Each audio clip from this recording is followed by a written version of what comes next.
Will ye go to Flanders,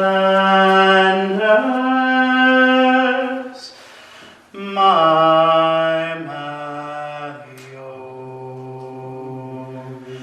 Will ye go to Flanders, my Mario? There we'll get wine and brandy, and sack and sugar candy. Will ye go to Flanders, my Mario?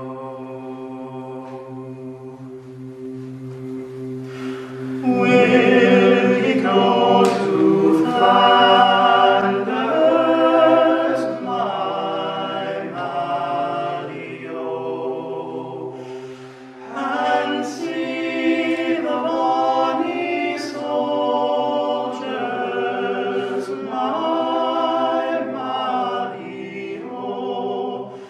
They'll give the pipes of glory, their glance and cats so broad, all of fairest all and all, my Mario.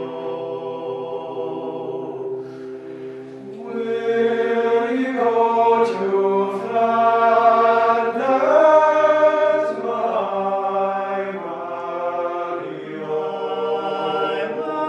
And see the chief commanders, my Mario. Ye'll see the bullets fly and the soldiers coming die.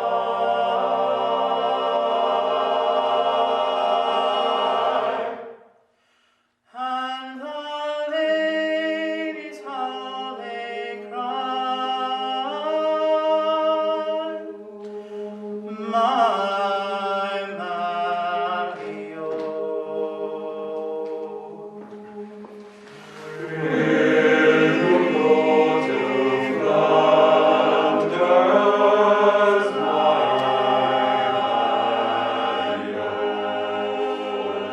and join the old Highlanders,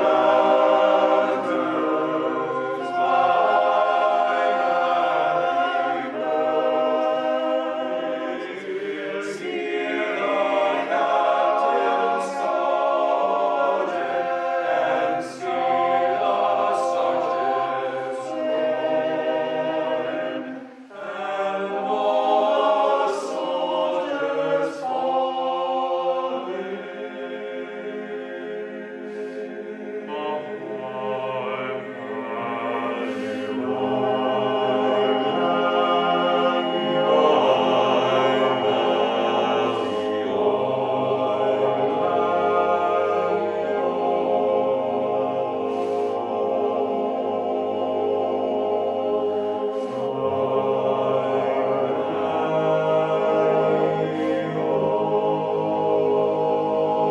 Come on and join. Come on and join. Come on and join Lord Kitchener's army. Come on and join. Come on and join. Come on and join Lord Kitchener's army. 10 bob a week, early grub to eat. Bloody great goose make blisters on your feet. Come on and join. Britain! Kitchener wants you. You're your country's army. God save the king. Your king and country need you. A call to arms. An addition of 100,000 men is immediately necessary in this present grave national emergency. God save the king! Old Public School and University Men's Committee makes an urgent appeal to the fellow public school and university men to enlist at once. God save the king! Down with the German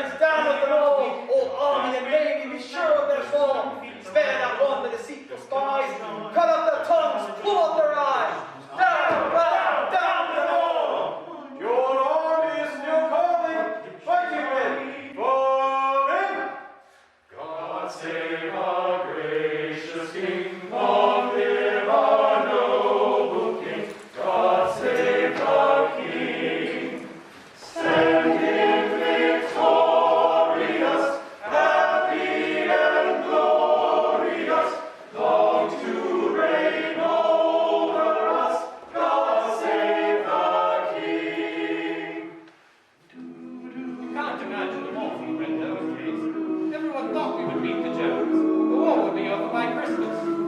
I wanted to be a soldier. I wanted to fight for England. So I went with my friends to your headquarters in Sloane Square and enlisted. Dick Barron, 2nd London Mounted Brigade.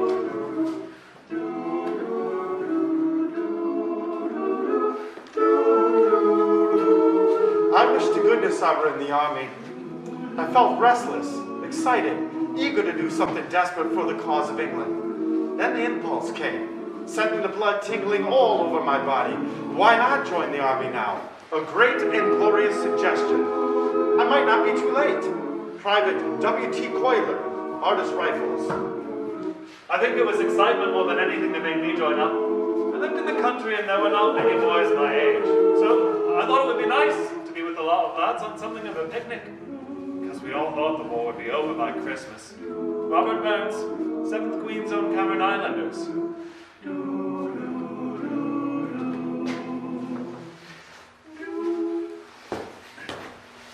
I swear by Almighty God that I will be faithful and bear true allegiance to His Majesty King George V, and that I will, as in duty bound, faithfully defend His Majesty against all enemies, and will observe and obey all orders of the generals and officers set over me.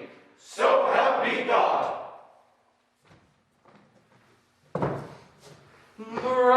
Brother, but he went away to do his bit the other day, with a smile on his lips and his lieutenant's pips on his shoulders bright and gay.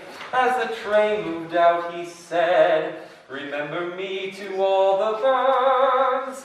Then he wagged his paw and went away to war, singing out these pathetic words.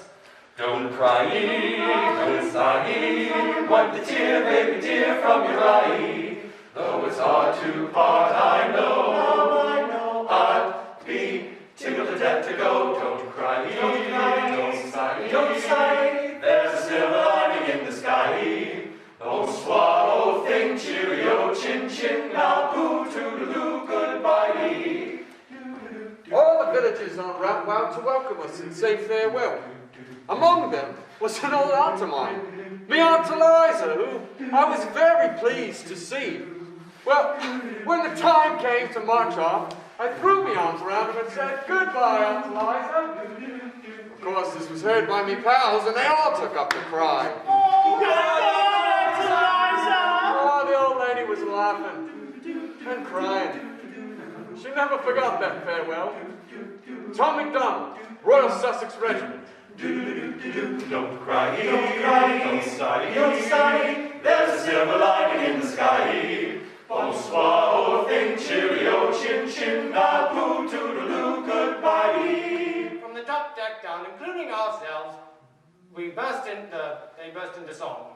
It's a long way to Tipperary, it's a long way to go. It's a long way to Tipperary, to the sweetest girl I know. Goodbye, Piccadilly, farewell, Leicester Square. It's a long, long way to Tipperary, but my heart's right there. Up to then, the whole thing had been most enjoyable, but my heart stood still. I suddenly realized that this was warfare. I may not return, you know. It had been a field day up till then. I enjoyed everything, but now we were on our way to take Barron, 2nd London Mounted Brigade. Nothing could have been more romantic than our passing out into the open sea. The moving boat left a visible track on the calm water, which seemed to stretch right back to the shore, as though to remind us that we could never be entirely cut off from the dear land of our birth. Goodbye, good old England. Goodbye, Private W.T. Coiler, Artist Rifles.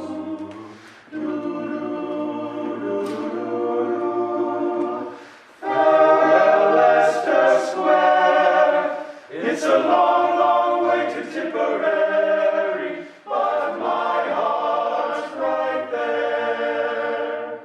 La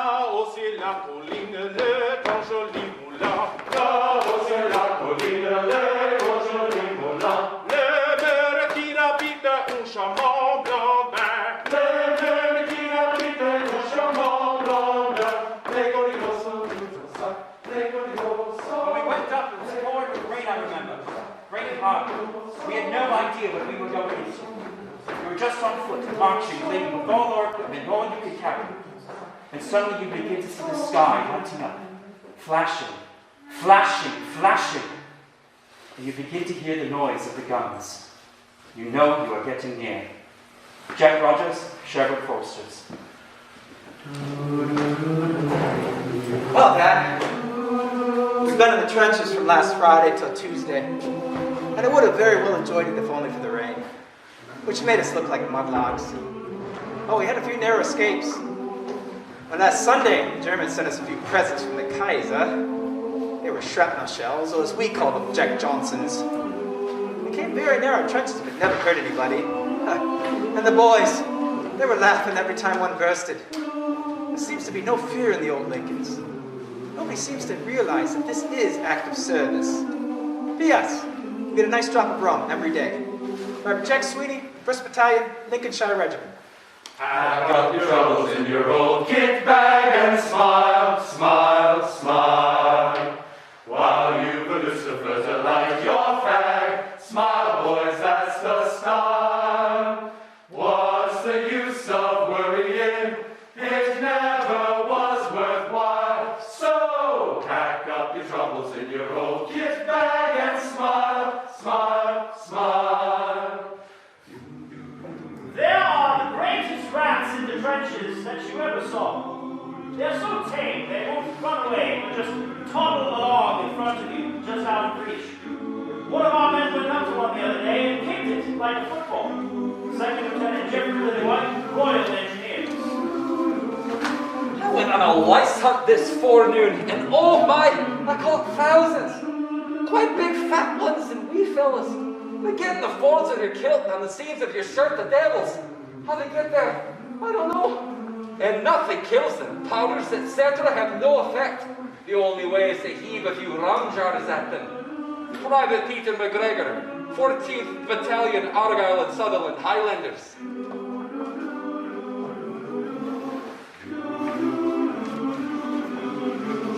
So pack up your troubles in your old kit bag and smile, smile, smile. If you want to find the Sergeant Major, I know where he is. I know where he is. I know where he is. If you want to find the Sergeant Major, I know where he is. Thieving all the squaddies rum. I've seen him, I've seen him. Thieving all the squaddies rum. I've seen him. Thieving all the squaddies rum. If you want to find a bucksy private, I know where he is. I know where he is. I know where he is. If you want to find a bucksy private, I know where he is. Buried in a deep shell hole. I've seen him, I've seen him. Buried in a deep shell hole. I've seen him. Buried in a deep shell hole. At night we would be on sentry, head and shoulders above the trench, gazing into no man's land, which was lined with tangled barbed wire in front of our trench and also in front of the Germans. Only yards at times separated us. In fact, so close, you could hear a chap coughing. Private Tom MacDonald, 9th Battalion, Royal Sussex Regiment. 5 minutes ago, I heard a sniper fire. Why did he do it? Starlight overhead, blink stars. I'm wide awake, and some chap's dead. Siegfried Sassoon, Royal Welsh Fusiliers. If you want to find the whole battalion, I know where they are. I know where they are. I know where they are. If you want to find the whole battalion, I know where they are. Hanging on the old barbed wire. I've seen them.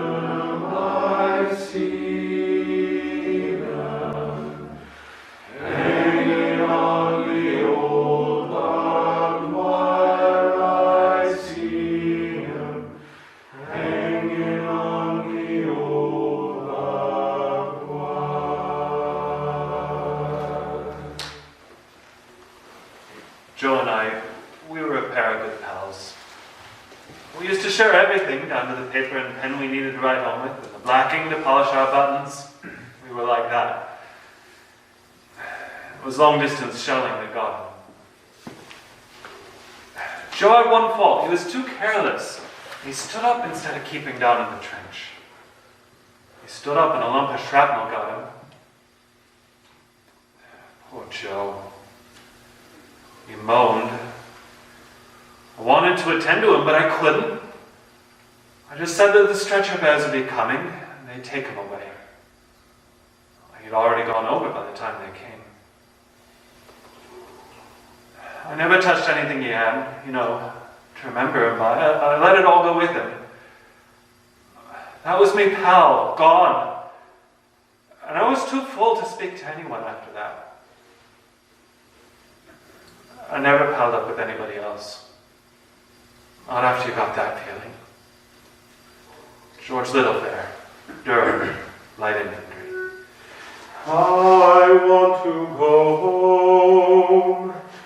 I want to go home. Though his bangs and shrapnel around me do roar, I don't want this old war anymore. Take me far o'er the sea, where the element cannot get me. Oh my, I don't want to die. I want to go home. War broke, and now the winter of the world with perishing great darkness closes in. For after spring had bloomed in early Greece, and summer blazed her glory out with Rome, in autumn softly fell a harvest home. But now, for us, wild winter, and the need of sowings for new spring, and blood for seed. 1914, by Wilfred Owen, Manchester Regiment.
Spark at the divisional headquarters said, "Oh, keep the men on iron rations when they come out on rest." And why was that? Oh, it was to make the men hardy, don't you know? Well, this was winter, November. The men didn't like this at all, and they stuck up a notice and it said, "No hot rations, no effing fight." Andrew Bowie, Queen's Own Cameron Highlanders. Grousing, grousing, grousing, always bloody well grousing, grousing at the rations and grousing at the pay. Dearest Mater, with the the hay-ho, the wind and the rain it raineth every day, except when it's snowing. Captain Harry Yaxall, King's Royal Rifle Corps. Raining, raining, raining, always bloody well raining, raining all the morning and raining all the night. The heavy rain had almost flooded the trenches, particularly in the neighborhood of Pilstedt. The Germans are suffering as much as we are. The men in the trenches say that the Saxons call across to them and say they have had enough of it. General Sergeant French, British Expeditionary Force. During the winter of 1914, it was not unusual for little groups of men to gather in the front trench and there hold impromptu concerts, singing patriotic and sentimental songs. The Germans did much the same, and on calm evenings, the songs from one line floated over to the trenches on the other side, and were there received with applause, and sometimes calls for an encore. Official history, 6 Gordon Highlanders. On der Mast bis an die Welt, on der Welt ist eine Welt, Deutschland, Deutschland, über alles in der Welt. Deutschland, Deutschland, über alles in der Welt. Bravo, Fritz, bravo! Keep the home fires burning while your hearts are yearning. Though your lads are far away, they dream of home.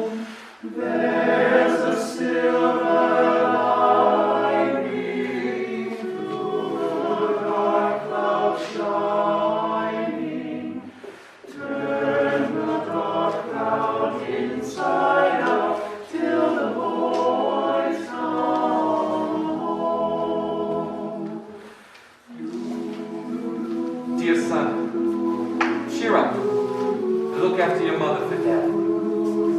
Say your prayers for me every night, so I'll come back to you. Bless you, and good night. Dad. This was a red letter day. My parcel came this morning with a tin of peaches, loaf of butter, fish paste, tobacco, a sleeping helmet, chocolate, a pair of socks, and a towel. Had peaches for sweet at dinner and fish paste for tea. Grand. Private Frank Bass, 9th Battalion, Norfolk Regiment. I wish the sea were not so wide that parts me from my love. I wish the things men do below were known to God above. I wish that I were back again in the glens of Donegal. They'll call me a coward if I return, but a hero if I fall. Patrick McGill, London Irish Regiment. What would happen, I wonder, if the army suddenly and simultaneously went on strike and said some other method must be found for settling this dispute? Winston Churchill, First Lord of the Admiralty, November 1914.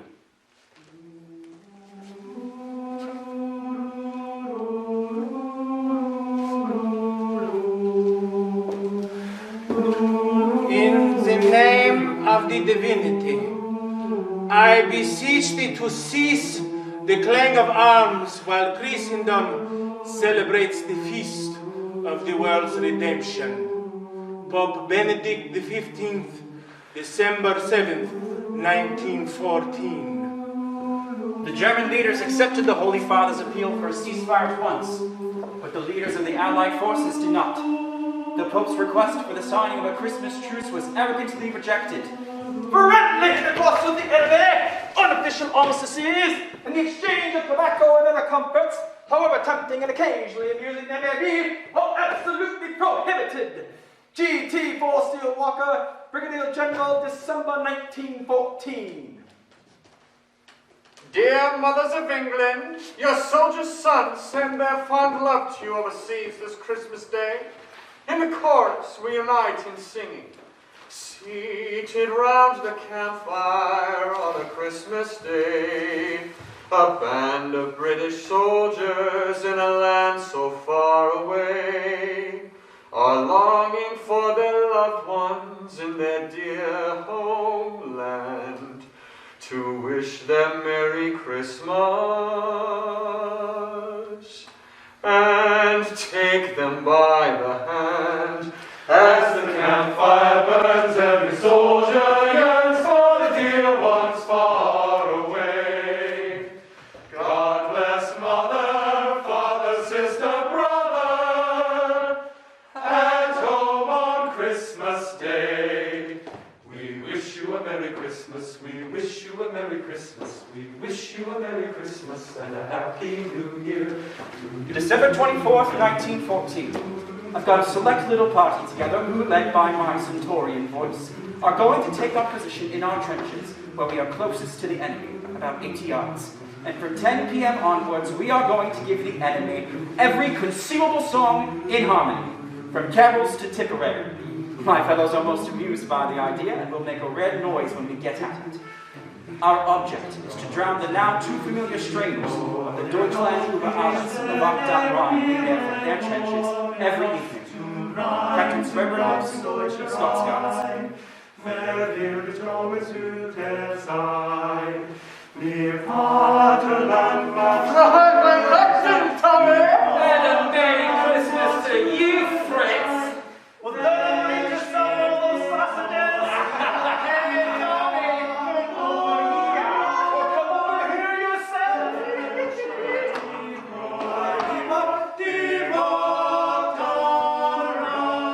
It was Christmas Day in the cookhouse, the happiest day of the year. Its hearts were full of gladness and their bellies full of beer.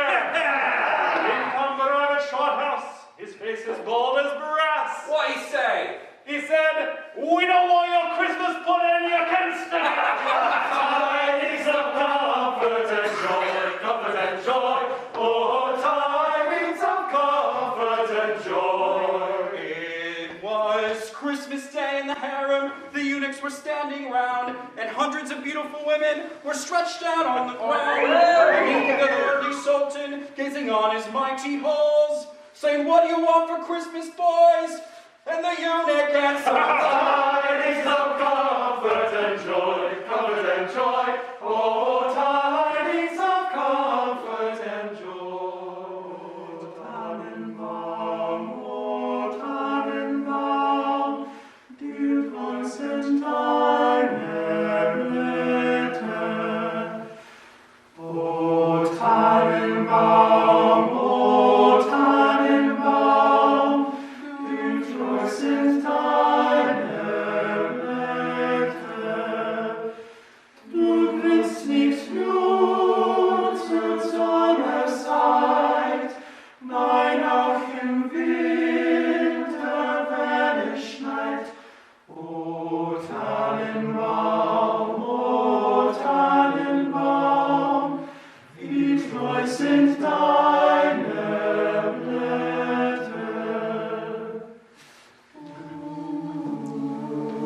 Midnight. We arrive in single file, all quiet in line. The Germans opposite are singing Christmas carols, which are cut up by rifle fire. Poor little god of love, born on this night.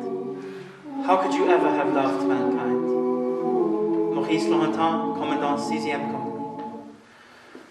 O Tannenbaum, du kannst mir sehr gefallen. O Tannenbaum, du kannst mir sehr gefallen. Wie oft hat mich zur Weihnachtszeit mein Arm von dir erfreut. O Tannenbaum,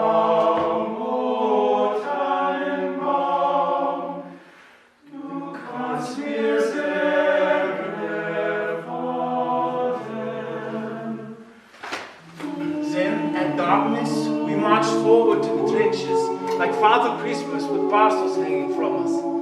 All was quiet, no shooting, little snow. We placed a tiny Christmas tree in the dugout. The company commander, myself, and the lieutenant and the two orderlies. We placed a second lighted tree on the parapet. Hugo Clem, 133rd Saxon Regiment. Like the footlights of a theatre. It was a beautiful moonlit night. Frost on the ground, white almost everywhere. There was a lot of commotion in the German trenches. And there was those lights. I don't know what they were. And then they sang Stille Nacht.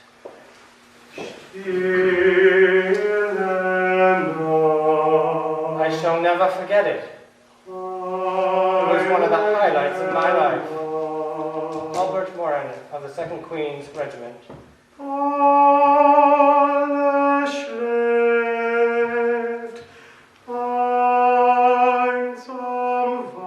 Looking out over the parapet, we could see that he had left his trench.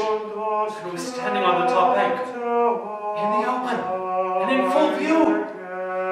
He then walked toward us, and stood in the middle of no man's land. The other had full confidence in the Christian spirit of Christmas Day, almost completely round the twist. But whatever it was, he admired his gods.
Then one German took a chance and jumped up on top of the trench and shouted out, "Happy Christmas, Tommy!" So of course our boy said, if he can do it, we can do it. So we all jumped up. A sergeant major shouted, "Get down!" But we said, "Shut up, Sergeant. It's Christmas time."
Out of the darkness you could hear laughter and see lighted matches.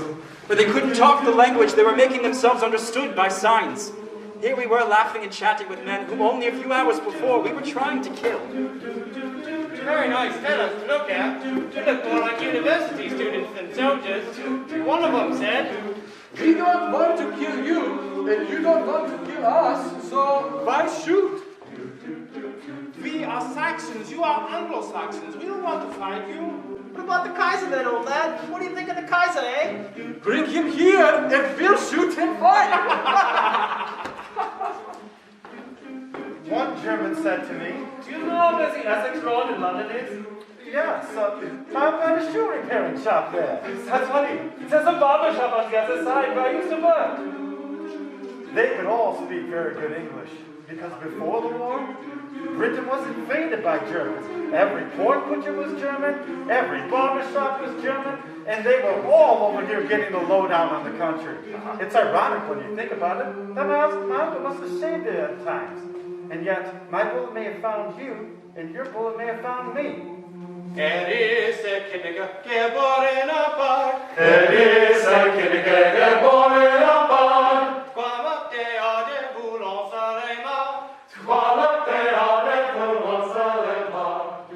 Every sort of souvenir was exchanged, addresses given and received, photos of families shown, etc.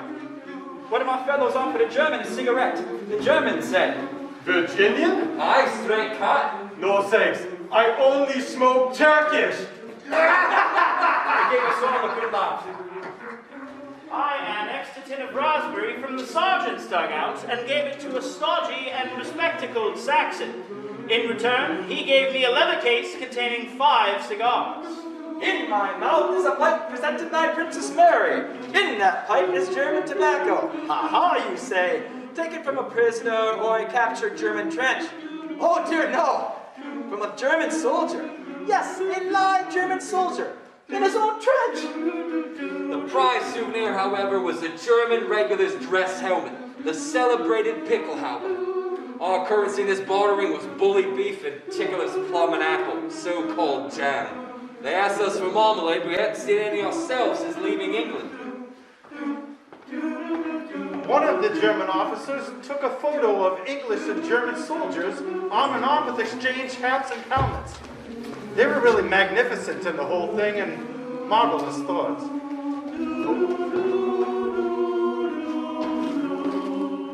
We are going to have another truce on New Year's Day, because the Germans want to see how the photos come out. We sang every song we could think of. A bonfire was lit, and everyone walked about as though it were a picnic. The first Noel, O Tannenbaum, and O Come All Ye Faithful. I thought this an extraordinary thing. 2 nations singing the same carol in the middle of a war.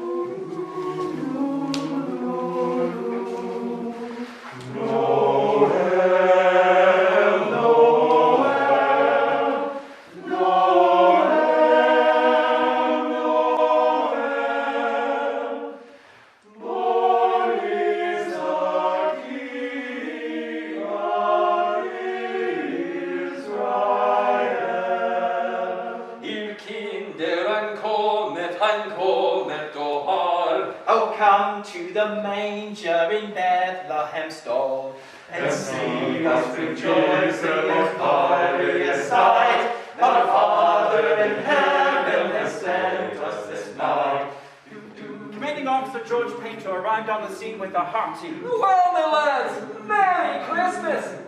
This is damn cold, isn't it? I brought a little something to celebrate this funny show with. and he produced from his pocket a large bottle of rum. Not ration rum, but the proper stuff. A large shout went up, he uncorked it, and in a heavy ceremonious manner drank our healths, in the name of his camarade.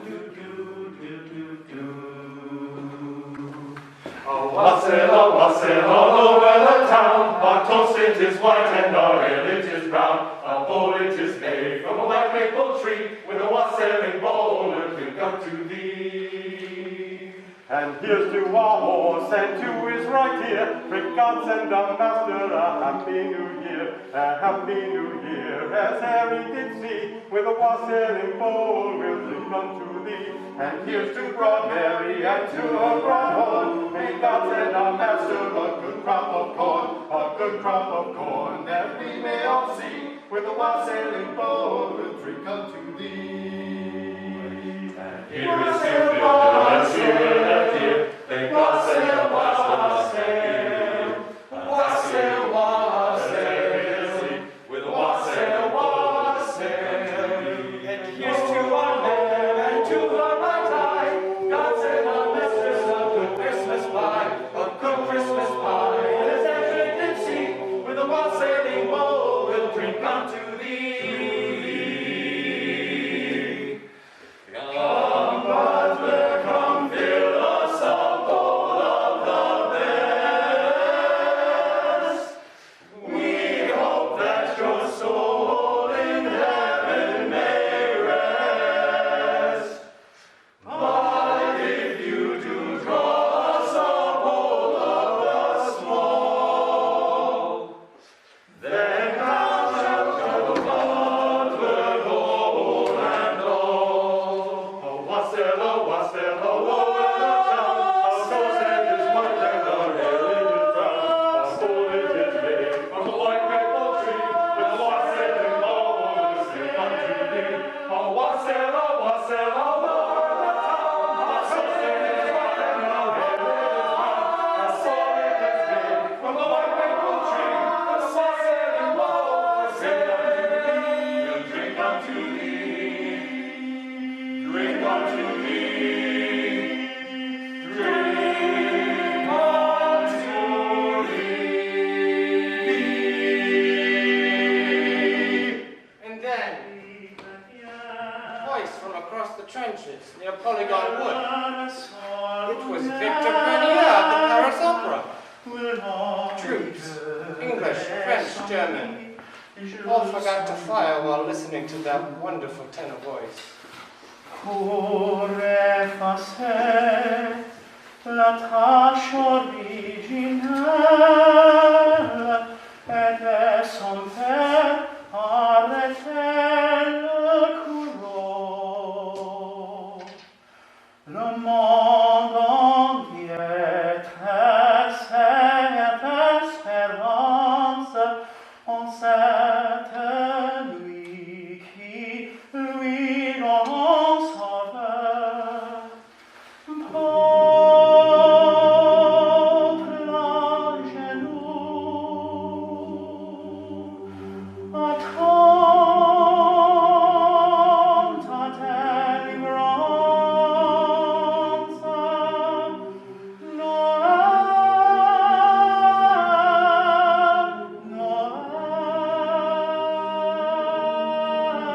voici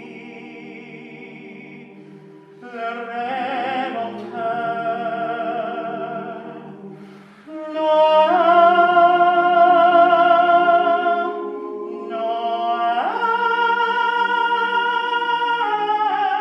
voici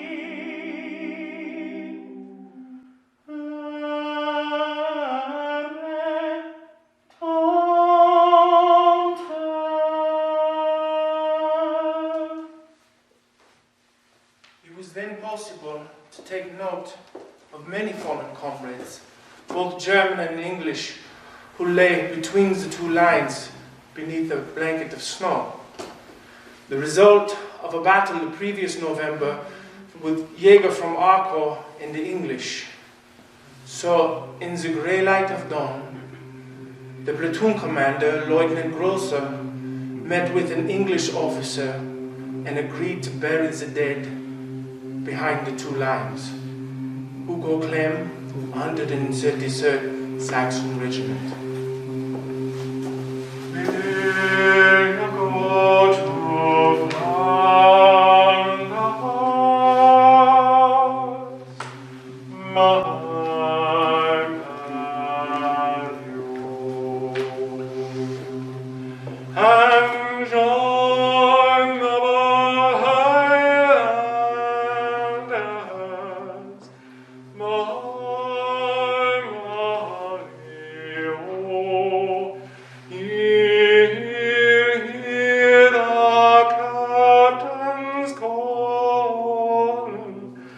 And see the sun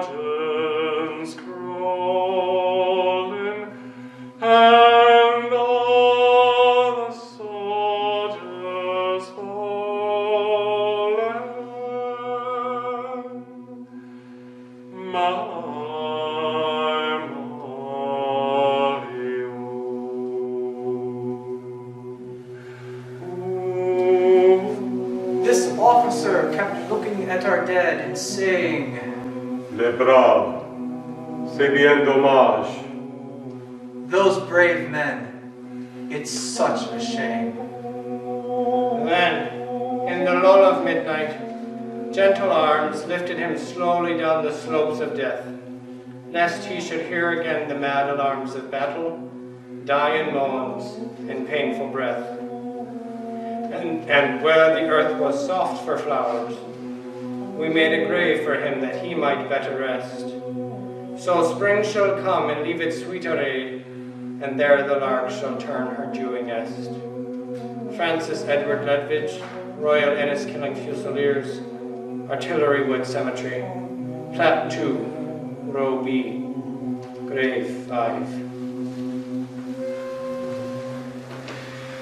Es ist ein Rosensprüngen aus eine Würzenzart, wie uns die alten sungen, wo wir selber hielt, im Hart ein Blümlein braust, mitten in kalten Winter wohnt zu der alten Nacht.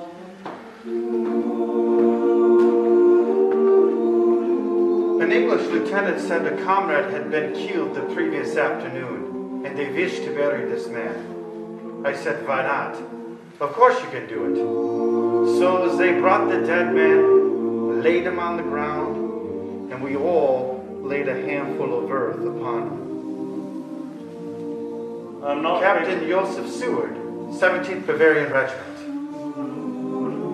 And I'm not afraid to tell you, when I was looking at his grave, the tears was running down my face. I'm not afraid to say, because we were bosom pals, and we never even said so long to one another. George Littlefair, Durham, Light Infantry. Whose fragrance tender with sweetness fills the air, dispel with glorious splendor of darkness everywhere. True men yet very God, of sin and death no save us, and share our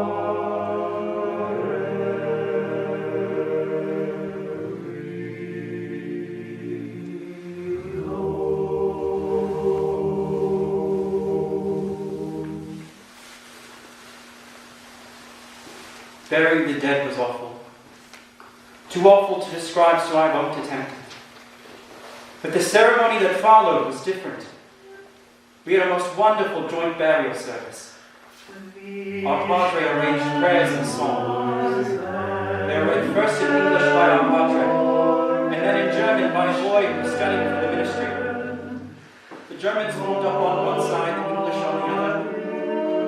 The officers standing in front, every head bent. Yes, I think it was a sight one will never see again. Second Lieutenant officers and the 6th Lord Highlanders. The Lord is our shepherd, I shall not want. He maketh me to lie down in green pastures. He leadeth me beside the still waters. Der Herr ist mein Hirte, mir wird nicht mangeln. Weidert mich auf in grünen Auen und führt mich zum frischen Wasser. Yea, though I walk through the valley of the shadow of death, I will fear no evil, und ohne ich schon von Dürter in finstern Au, führte ich kein Unglück.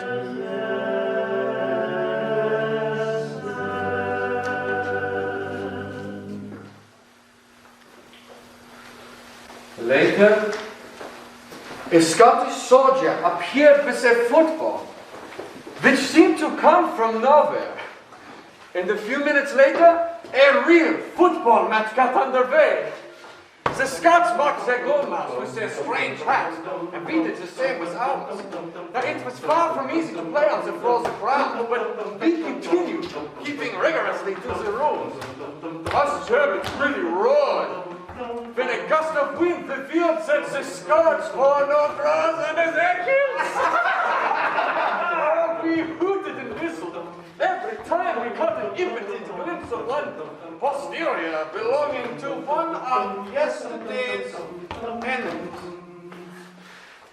But after an hour's play, when our commanding officer heard about it, he sent down an order that we must put a stop to it. Halt! A little later, we all drifted back to our trenches, and the fraternization ended. The game finished with a score of 3-2 in favor of Fritz against Tommy. Oberschleuniger Johannes Niemann of the 133rd Royal Saxon Regiment.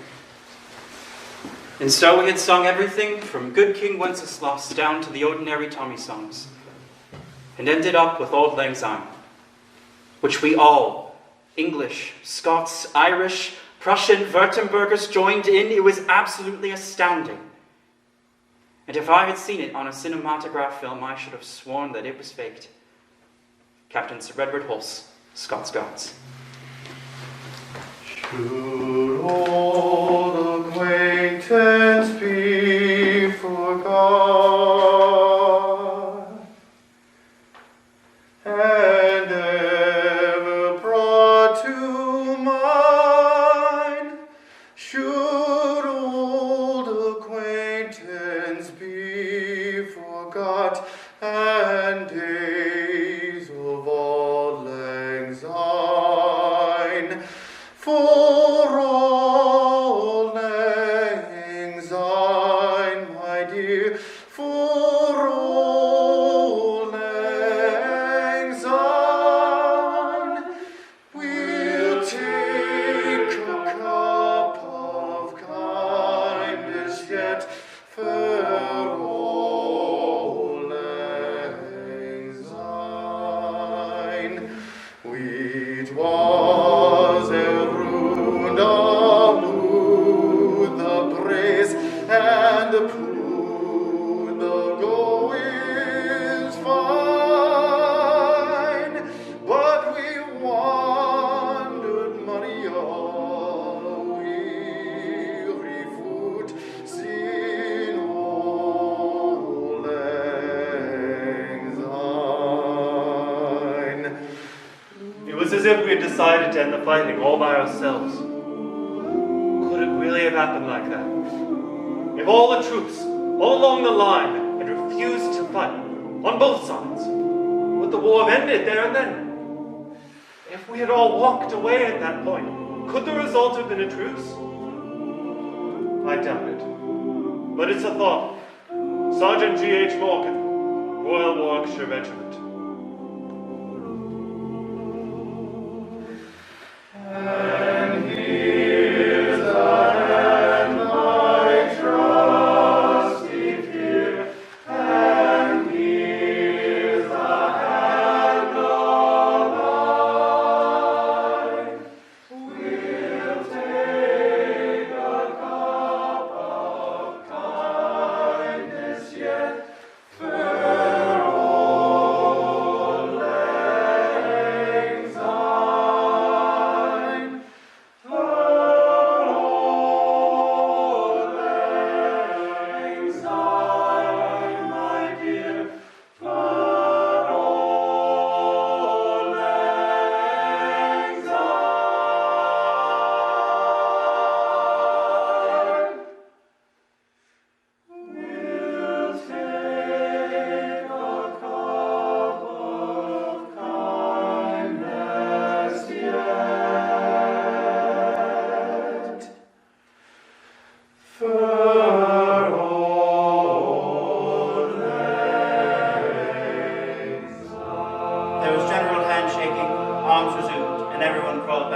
perish.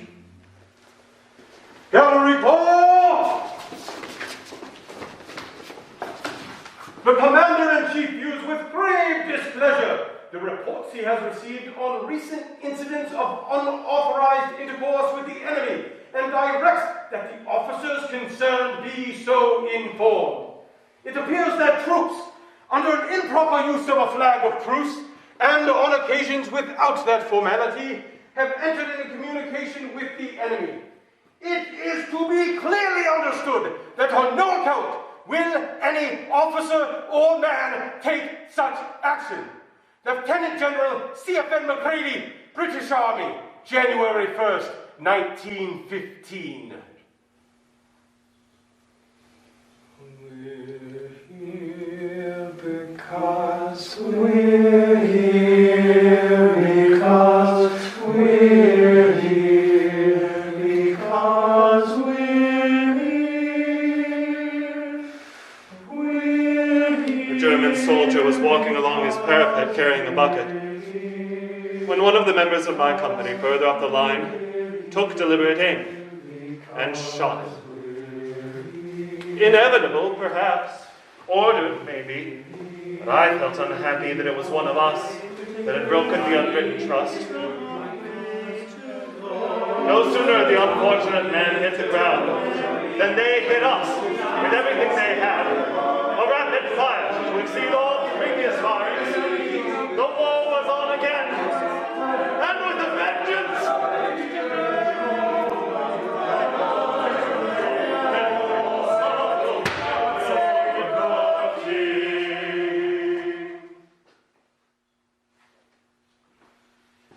The men went whole to the same bit of earth for Christmas 1915, 1916, and 1917. However, the Christmas truce was never to be repeated. By the end of the war, 68 million men had been mobilized, more than 9 million killed. Today, no man's land is home to cattle, sheep, hundreds of cemeteries, and thousands of unmarked graves. From the air, the lines of the trenches are still visible, marked by a shift in the color patterns of the crops growing below. In the small Belgian town of Ypres, World War I is remembered every single night of the year. At 8 p.m., people gather near the edge of town at the site of an old medieval gate, which the troops march through en route to the Western Front. Each night of the year, the last post is sounded, and 4 words are spoken. We will remember them. Trumpet solo.